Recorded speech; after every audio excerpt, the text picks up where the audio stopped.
우리에게 아주 익숙한 크리스마스 이야기 있잖아요. 오늘은 이걸 글이 아니라 정말 위대한 화가들의 눈을 통해서 한번 들여다볼 거예요. 그림 세 점이 과연 우리에게 어떤 새로운 시각을 열어줄지 지금부터 저랑 같이 한번 떠나보실까요? 크리스마스 이야기? 우리 다들 잘 알죠. 근데 혹시 이런 생각 해보신 적 있으세요?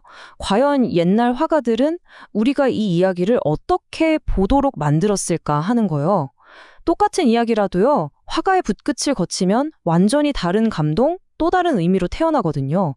과연 그들은 이 성스러운 순간을 어떻게 포착했을지 궁금하지 않으세요? 자, 이야기의 시작은요, 우리가 흔히 생각하는 그런 조용한 마구반이 아니에요. 오히려 꽁꽁 얼어붙은 한겨울, 사람들로 북적이는 어떤 마을의 정말 평범한 풍경에서 시작됩니다. 이 분주한 사람들 틈에 아주 특별한 이야기가 숨어 있는 거죠. 자, 그럼 첫 번째 그림 속으로 한번 들어가 볼까요? 바로 피터르 브류혈이 그린 호적 조사를 위해 베들레헴으로 가는 그 여정입니다. 모든 일의 발단은 바로 이 황제의 칙령, 그러니까 공식적인 명령 하나에서 시작돼요. 세금을 거둘 거니까 모두 자기 고향으로 돌아가서 등록해라. 바로 이 명령 때문에 시작된 여정이 모든 이야기의 출발점이 된 겁니다. 바로 이 그림입니다. 피터르 브류헬의 베들레헴의 인구조사인데요. 근데 여기서 정말 놀라운 점이 뭔지 아세요?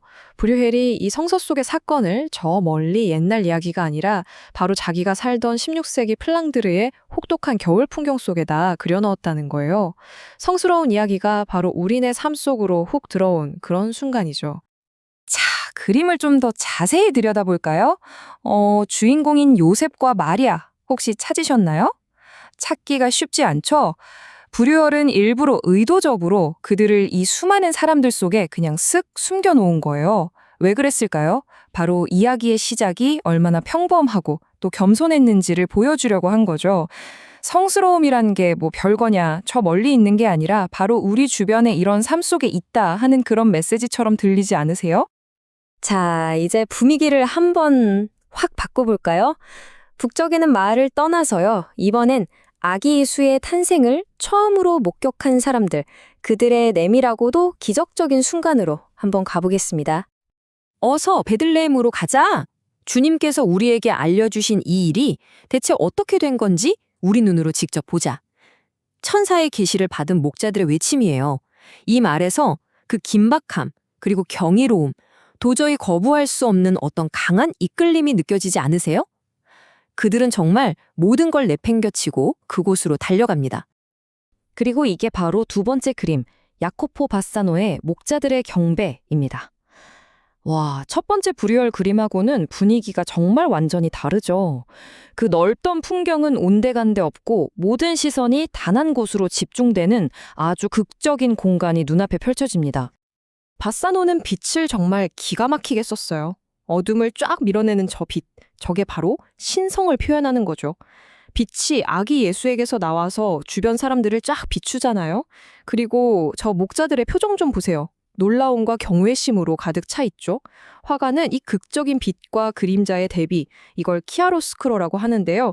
이걸 통해서 우리를 마국간 가장 깊숙한 곳으로 끌어들여서 이 감동적인 순간의 증인이 되게 만드는 겁니다. 좋습니다. 이제 다시 시야를 좀 넓혀볼게요. 이 놀라운 소식이 어떻게 더 넓은 세상으로 퍼져나갔는지, 그러니까 동방박사들이 상징하는 그 지혜의 세계까지 어떻게 전해졌는지 한번 살펴보겠습니다.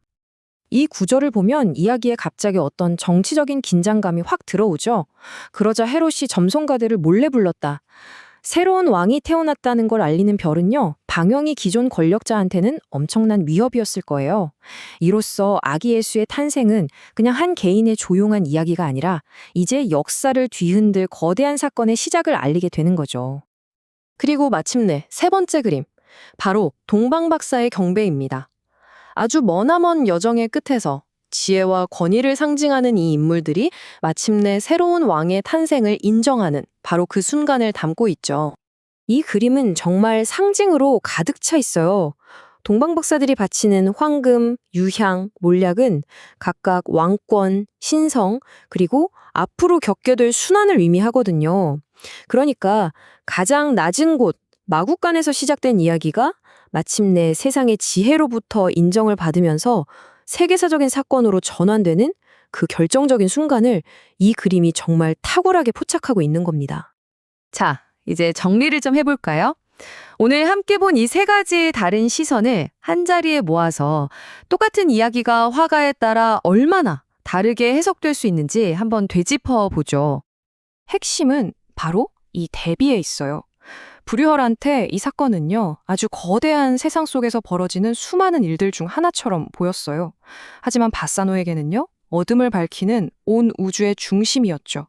보세요. 배경을 어떻게 설정하느냐, 그거 하나만으로 이야기의 규모나 분위기가 완전히 달라지잖아요. 자, 이렇게 두 그림을 나란히 놓고 보니까 그 차이가 정말 선명하게 느껴지죠?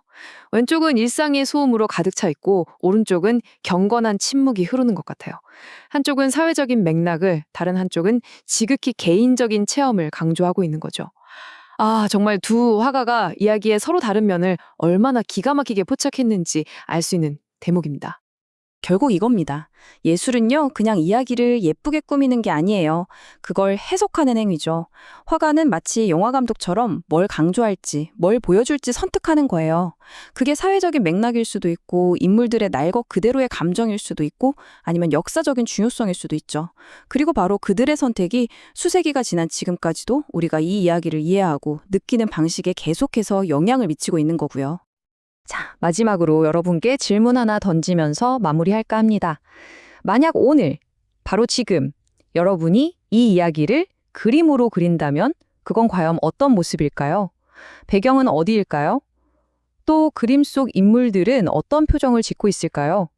이 오래된 이야기는 보시다시피 여전히 우리에게 끊임없이 새로운 질문을 던지고 있습니다.